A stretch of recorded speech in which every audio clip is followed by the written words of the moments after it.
Welcome to the Majestic Truth Podcast. Join us as we delve into the mysteries of the universe, explore the unexplained, and shed light on some of the most important events that have occurred and are occurring in our world today.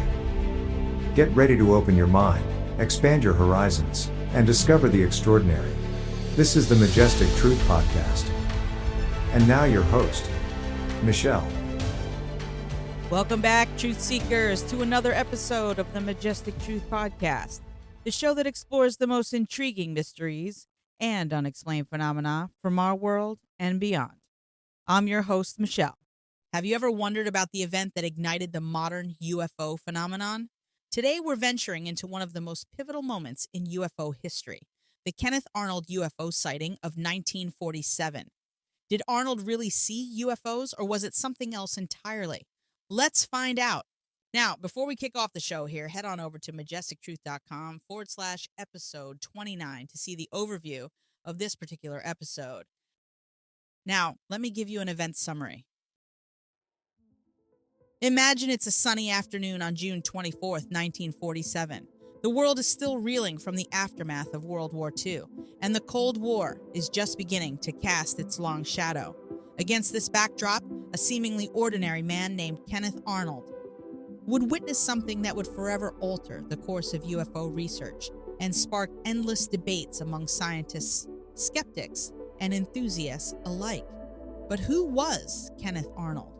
Why does his sighting matter so much to UFO researchers and enthusiasts? Well, Arnold wasn't just any observer. He was a reputable businessman and an experienced pilot. His account wasn't dismissed as mere fantasy. It was taken seriously by the media and even prompted government investigations. This sighting didn't just make headlines, it birthed the term flying saucers and set off a media frenzy that captivated the public's imagination. Suddenly, UFOs weren't just the stuff of science fiction, they were a topic of serious discussion and investigation. In today's episode, we'll explore the various facets of this landmark event, from the 9 unidentified objects Arnold saw streaking across the sky to the intense media coverage and subsequent government response. So buckle up, truth seekers. We're about to embark on a journey through time to uncover the truth behind one of the most significant events in UFO history. Let's set the stage for this extraordinary event. It's June 24th, 1947. Kenneth Arnold, a seasoned pilot and successful businessman, is flying his private plane near Mount Rainier in Washington state. The weather is clear, the skies are blue, and everything seems perfectly normal. But what Arnold sees next will change the course of UFO history forever. As he's flying, Arnold spots a series of bright flashes in the sky. Curious and somewhat alarmed, he looks more closely and sees 9 high-speed objects flying in formation. These aren't just any objects. They're moving at an estimated speed of over 1,200 miles per hour, far faster than any aircraft known at the time. Arnold later describes them as looking like saucers skipping on water, a phrase that would soon become legendary. So who was Kenneth Arnold? Born in 1915, Arnold was a respected businessman and an experienced pilot with over 4,000 hours of flight time. He wasn't someone prone to wild fantasies or exaggerations. His reputation for honesty and reliability made his account all the more compelling. Arnold's description of the objects was detailed and vivid. He noted that they were crescent-shaped and moved in a way that defied conventional aerodynamics. They seemed to dart and weave through the sky with incredible agility, leaving Arnold both fascinated and bewildered. He couldn't identify what he was seeing, but he knew it was something extraordinary. When Arnold landed, he immediately reported his sighting to authorities and shared his experience with fellow pilots. The media quickly caught wind of the story, and within days, flying saucers became a household term. Newspapers across the country featured headlines about Arnold's sighting, sparking public fascination and intense speculation. We will get into some of these articles in a bit here. The reaction from the public was a mix of excitement and skepticism. Some people were thrilled by the possibility of extraterrestrial visitors, while others dismissed the sighting as a misidentification or even a hoax. However, what set Arnold's sighting apart was the serious attention it received from both the media and government authorities. Now, around this time, several other incidents were reported of similar sighting. The Portland, Oregon Journal reported on July 4th that they had received a letter from a witness in Richland, Washington. This is about 140 miles from Mount Rainier. The author of the letter was L.G. Bernier, and he wrote that he saw three strange objects flying over Richland about half-hour before Kenneth Arnold's sighting. And about 60 miles of Richland in Yakima, Washington, Ethel Wheelhouse also reported seeing several flying discs moving at great speeds at around the same time as Kenneth Arnold's sighting. Another witness from the area, a member of the Washington State Forest Service who was on fire watch at a tower in Diamond Gap, which is about 20 miles from Yakima, reported seeing flashes of light at 3 p.m. over Mount Rainier at the same time as Kenneth Arnold's sighting. Other Seattle area newspapers also reported other sightings of flashing lights and rapidly moving objects on the same day as Arnold's sighting, but not at the exact same time as his sighting. Also, 10 days later, a United Airlines crew flying over Idaho on their way to Seattle also spotted 5 to 9 disc-like objects that paced their plane for 10-15 minutes before vanishing. In a Chicago Times story, Arnold said, quote, "If our government knows anything about these devices, the people should be told at once. A lot of people out here are very much disturbed. Some think these things may be from another planet, but they aren't harming anyone, and I think it would be the wrong thing to shoot one of them down, even if it can be done. Their high speed would completely wreck them," end quote. In an Associated Press article from July 19th stated that he believed, quote, 1. The discs are not from any foreign country. 2. The Army could give the answer if it would. If they don't have the explanation now, they certainly could do something to find out. And 3. If the Army has no explanation, the discs must be, and I know this sounds crazy, from another planet, end quote. In April of 1949, in an article in the Saturday Evening Post, Arnold said, quote, "Since my first observations and report of the so-called flying discs, I have spent a great deal of money and time thoroughly investigating the subject. There is no doubt in my mind but what these objects are aircraft of a strange design and material that is unknown to the civilization of this earth," end quote. And finally, in a 1950s broadcast, Ed Murrow interviewed Arnold, who stated that since June of 1947, he had 3 additional sightings of 9 spacecraft. The U.S. Air Force launched an investigation into Arnold's claims as part of Project Sign, an early effort to study UFO phenomena. While no definitive conclusions were reached, the investigation did lend credibility to Arnold's account. It became clear that whatever he had seen was not easily explainable by conventional means. Arnold's sighting, which took place on June 24, 1947, near Mount Rainier in Washington State, is often considered the event that sparked widespread interest in UFOs in the United States. His description of the objects he saw, flying in a V formation and moving at incredible speeds, captivated the public imagination and ignited a wave of UFO sightings across the country. The incident catapulted Arnold into the spotlight as he became the focal point of media attention and a key figure in the early UFO research community. His sincerity and credibility as a witness were widely acknowledged, and his account served as a cornerstone for subsequent UFO investigations and research. Despite the passage of time, the Kenneth Arnold UFO sighting remains one of the most famous and well-documented cases in UFO history. The enduring mystery surrounding the objects he witnessed continues to intrigue researchers, enthusiasts, and skeptics alike, keeping the story of Kenneth Arnold and his encounter with the unexplained alive in the archives of ufology. The media frenzy surrounding Arnold's sighting also had a profound impact on public perception of UFOs. For many people, this event marked the beginning of serious consideration of unidentified flying objects as a legitimate phenomenon worthy of study and investigation. However, not everyone was convinced. Skeptics argued that Arnold had likely seen a mirage or misidentified natural phenomena, such as reflections from snow or ice crystals in the atmosphere. Some even suggested that he might have been hallucinating or fabricating his story for attention. Despite these criticisms, Arnold stood by his account and continued to be an advocate for further research into UFOs. His sighting inspired other witnesses to come forward with their own experiences, leading to a surge in reported UFO sightings throughout the late 1940s and early 1950s. One of the most intriguing aspects of the Kenneth Arnold sighting is its enduring legacy. This event didn't just spark public interest, it laid the groundwork for modern UFO research and investigation. It prompted scientists, government officials, and independent researchers to take a closer look at unexplained aerial phenomena. In many ways, Arnold's sighting can be seen as the catalyst for subsequent events such as the Roswell incident later that same year, and the establishment of official programs like Project Blue Book aimed at investigating UFO reports. The ongoing debate between skeptics and believers continues to this day. While some dismiss UFO sightings as misidentifications or hoaxes, others argue that there is compelling evidence pointing toward unexplained aerial phenomena that warrant further investigation. For UFO researchers and enthusiasts alike, Kenneth Arnold's sighting remains one of the most significant events in the history of ufology. It serves as a reminder that sometimes extraordinary experiences can come from ordinary people, and that these experiences can have far-reaching implications for our understanding of reality. As we reflect on this pivotal moment in history, it's important to remember that curiosity and open-mindedness are essential when exploring mysteries like these.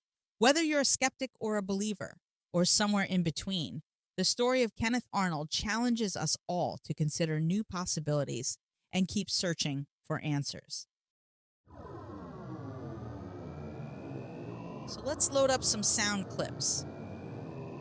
All right, this first clip is from June 25th, 1947, shortly after Kenneth Arnold's sighting of 9 UFOs. This is in his own words. Let's listen in.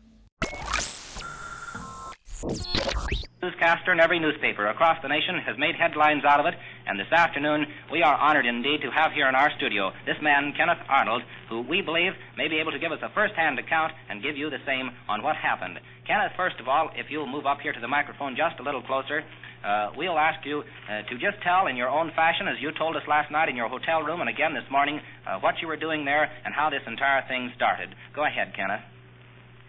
Well, at about 2:15, I took off from Chehalis, Washington, en route to Yakima, and of course every time that any of us fly over the country near Mount Rainier, we spend an hour or two in search of the marine plane that's never been found that they believe is in the snow someplace southwest of that particular area. That area is located at about, its elevation is about 10,000 foot, and I had made one sweep in close to Mount Rainier and down one of the canyons and was dragging it for any types of objects that might prove to be the marine ship. And as I come out of the canyon there, it was about 15 minutes. I was approximately 25 to 28 miles from Mount Rainier.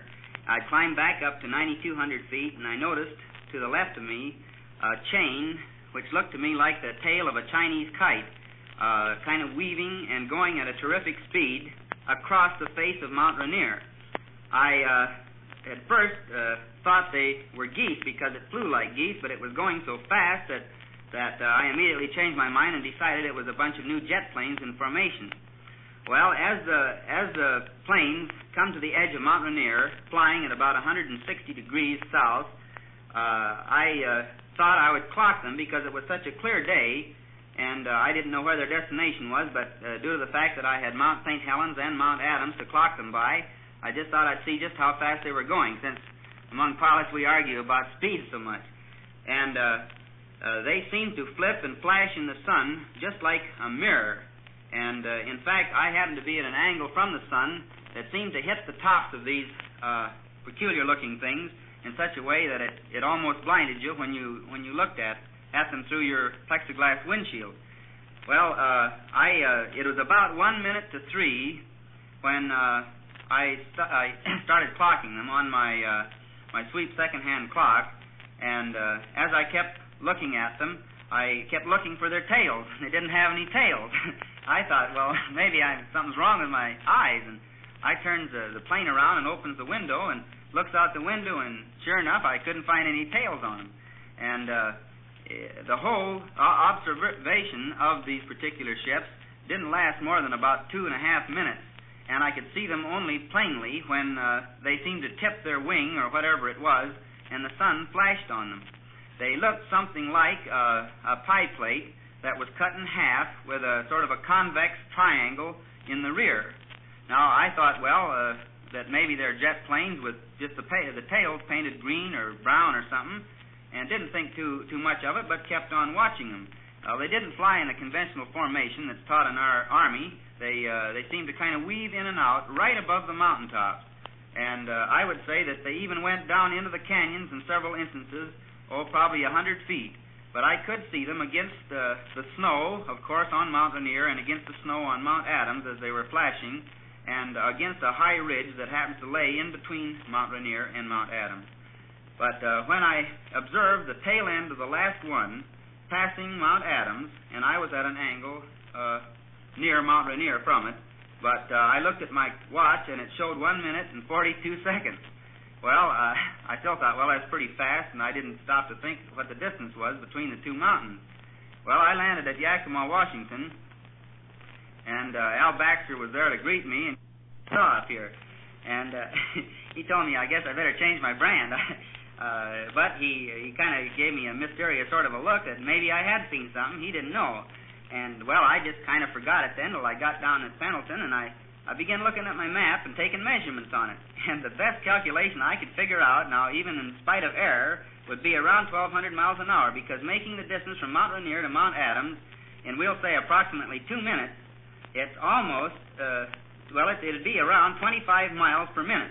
Now, allowing for error, we can give them 3 minutes or 4 minutes to make it, and they're still going more than 800 miles an hour, and to my knowledge, there isn't anything that I read about outside of some of the German rockets that would go that fast.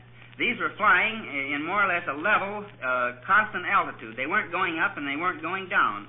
They were just simply flying straight and level, and I laughed and I told the pilots at Pendleton, I said, they sure must have had a tailwind. But it didn't seem to help me much. But to the best of my knowledge and the best of my description, that is what I actually saw, and like I told the Associated Press, I'd be glad to confirm it with my hands on a Bible, because I did see it. And whether it has anything to do with our Army or our intelligence, or whether it has to do with some foreign country, I don't know. But I did see it, and I did clock it, and I just happened to be in a beautiful position to do it, and it's just as much a mystery to me as it is to everyone else who's been calling me the last 24 hours wondering what it was.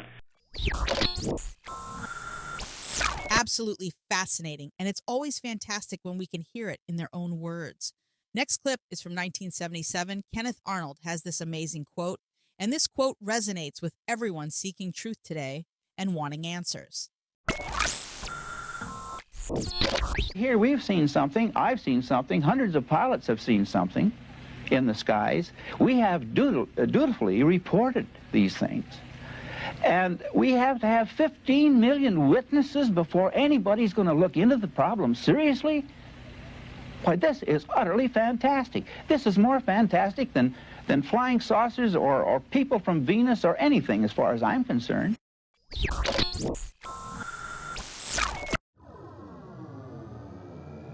Next, let's load up some newspaper articles. I'm going to utilize some of my AI assistants to voice these articles. This first one's from the Idaho Statesman from Saturday, June 28th, 1947, titled, Boise Airman Positive. He didn't see ordinary craft reflections. Kenneth Arnold, Boise businessman and pilot, who startled the nation with a story of 9 objects flying at incredible speed between Mount Rainier and Mount Adams in Washington, Friday said he is positive he was not just seeing sunlight reflected from a conventional aircraft. Arnold's story of seeing the 9 objects in the sun had caused some authorities to express the belief that what he had seen were ordinary aircraft, or one aircraft with the sun flashing from the fuselage as the planes or plane passed through the air. But Arnold, who returned Friday to his home on the bench, above Bradley Airport, said he saw, outlined against the snow of Mount Rainier, a single-file line of flying objects. Arnold said the objects bore some resemblance to the flying wing type of aircraft, with the exception that the forward portion was semicircular and the rear, or trailing edge, came to a convex point, not sharp, but blunted. He said if the object was placed over a DC-4, a four-engine transport plane, the extreme edges of the object would just about reach the outboard engines of each side of the big plane. Arnold said when he first saw the object, they were coming in a line around Mount Rainier from the north. As he saw them against the snow of the mountain and saw the sun reflecting individually from the objects, he said he thought they were jet aircraft. Then, he said, I noticed they had no tails, and that's when I really began to pay attention to them. The sun did not flash from them all at once. That's how I knew there were more than one object and that they were separate flying things. The sun would sparkle from the first, then the last, then the one in the middle, and so on as they flew towards Mount Adams. Whatever the first object did, he said, the others did also. The result, he said, was a weaving flight path which enabled him to see the overall outline of the objects against the white side of the mountain. Flying level, he said, the objects looked like a thin black line, but when they turned and changed course in the turn, the resulting bank made it possible for him to see their shape. Arnold said he could not say what they were. Some of the newspaper reporters I talked to wanted me to express an opinion, but I couldn't do that because I don't know what they were. Arnold said no military or federal authorities had talked to him. He said he tried to contact the FBI in Pendleton, but found the office in the post office, always locked. He said he put a note under the door asking the agent to call him, but got no response. If I were a military or federal authority and something like this was reported, he said I would try to find out all I could about it. Arnold's report was followed by other stories from across the nation west of Mississippi that people had seen similar objects. The latest report was from Emmett, in a letter signed by a woman who asked her name not to be published if the letter were quoted. She said on the same day Arnold saw the objects, she saw shiny objects in the sky due east of Emmett at what appeared to be quite a distance in height. She said the shiny objects were weaving and circling very rapidly in formation, and after a while they disappeared in all directions. Arnold, who is a pilot of considerable experience in flying over mountainous country, since he has flown patrol for the Forest Service, said that on Tuesday, June 24th, he left Chehalis for Yakima at 2:15 p.m. The object of his flight, he said, was to hunt for a Marine Corps transport which has been missing, with 32 men aboard since Christmas Eve. He flew toward the south side of Mount Rainier, he said, and had reached an altitude of 9,200 feet near Mineral, 35 miles east of Chehalis. He said he made a turn to continue a phase of the search, and toward Fairfax, 25 miles northeast of him, he saw the objects for the first time. Arnold said they were in a chain formation and were weaving. Arnold said he watched in amazement as the objects flew past Mount Rainier, traversed his line of sight, distance between Mount Rainier and Mount Adams, in less than 2 minutes, and vanished with an occasional flash of the sun still twinkling in the clear air. Next article is from the Fresno Bee from Monday, June 30th, 1947, titled, Discoverer of Flying Saucers Raps Government. Portland, June 29th. Westerners are seeing flying saucers almost everywhere today, from Canada to Texas, and a red-hot controversy raged about it all. Kenneth Arnold, Boise, Idaho, flying businessman, started it by reporting he saw 9 mysterious objects zipping over western Washington last Tuesday at what he estimated was 1,200 miles an hour. Experts dismissed his report with statements no known aircraft could go that fast, and no guided missile tests were being made in that part of the West. Hardly were the words out of their mouths when others began reporting flying saucers, and the controversy was on. 3 persons in El Paso, Texas, said they had seen them in the last few days. A man in Vancouver reported one. The latest score of reports in the Pacific Northwest came from a Seaside, Oregon woman who said she saw one before sunset last night. There are 2 popular theories. The objects are experimental airplanes or guided missiles to which the armed forces will not admit, or they are guided missiles from foreign soil. Last article is from the Pottsville Republican, February 15th, 1951, titled Behind the Flying Saucers by Frank Scully.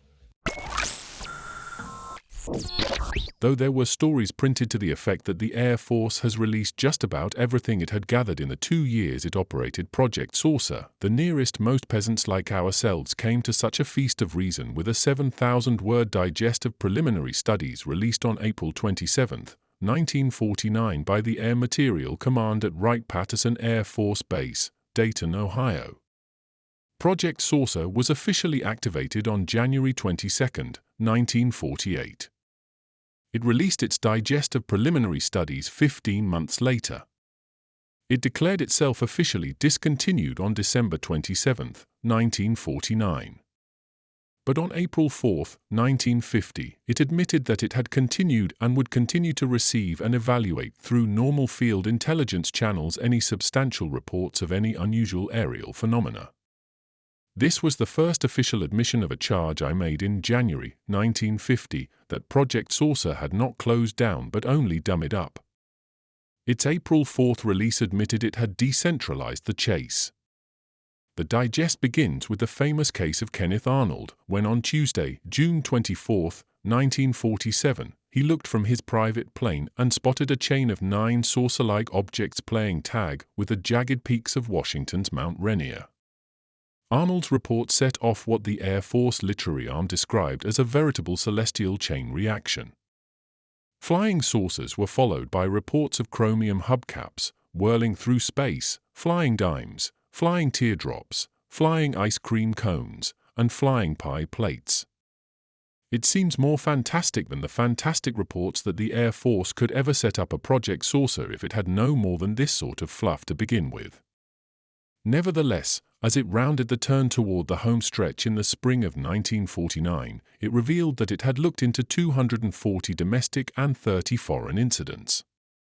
With the assistance of the government and private agencies and the entire facilities of Wright Field Laboratories, the Project Saucer personnel said that in 15 months, they had identified about 30% of the 270 cases under survey as being nothing more than conventional aerial objects, such as weather balloons, guided missile research activities, astronomical phenomena, commercial and military aircraft in unscheduled flights, migratory birds, shots from flare guns, practical jokers, victims of optical illusions, and phenomena of mass hallucinations.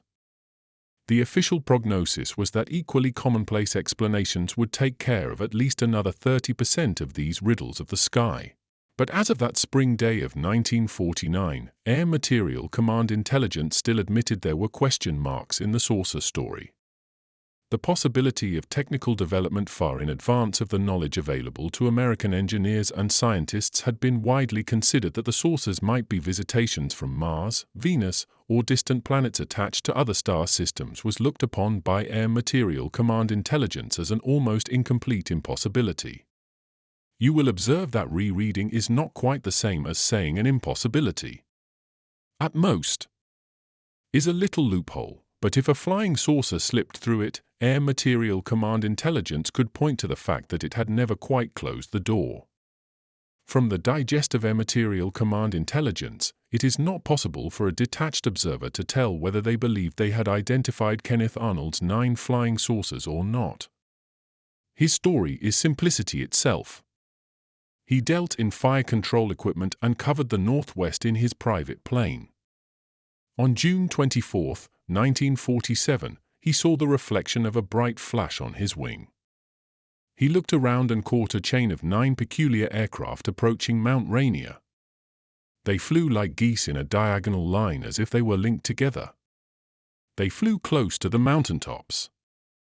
He judged them to be about the size of a DC-4. They were approximately 20 or 25 miles away, near enough for him to see if they had tails, but he couldn't see a tail on any of them. He watched them for about 3 minutes. They were flat like a pie pan and so shiny they reflected the sun like a mirror.